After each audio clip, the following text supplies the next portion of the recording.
Yun, good morning mga boss madamen. Dito tayo sa Lumina San Jose. You know.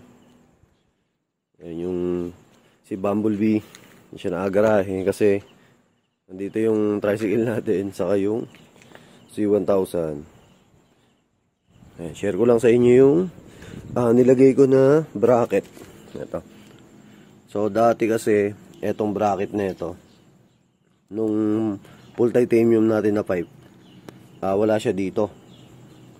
Then dito lang, ito lang yung part na to. Yun o. So ngayon pumunta ako dun sa muffler shop. Pinagawan ko siya ng bagong bracket. Kaya yung mga naka Z1000, tapos gusto nyo ipaayos yung bracket nung pipe nyo. Ayan, ganda na pagkakagawa. Hinulma nila dito yung forma.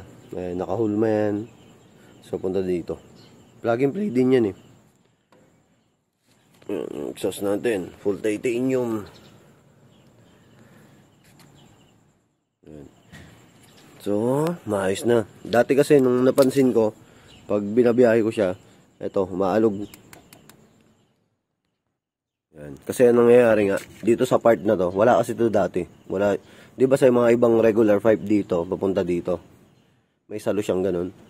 So ngayon ang ginawa namin, eto, inaayos yung bracket na ito. Dati mataas yan hanggang dito. Tapos dito yung butas sa taas. So ngayon pag mas mataas kasi yung plate, ano nangyayari, yung vibration, nag-vibrate yan, gaganon yung plate. Hindi katulad na itong nasa dulo na matigas yan. Ayun, tigas. Ayan, wala siyang alog. So solid na solid yung pagkakagawa. Ayan, di pa natin mapapalitan ng stainless na tornilyo. Pero ang ganda na pagkakahul mo. Yan. Tapos, naka-bolt on siya. Sinare ko lang sa inyo para sa mga naka Z1000.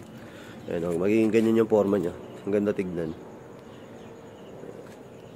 Yung stainless na bracket pang Z1000. So, thank you. Ride safe. Ingat.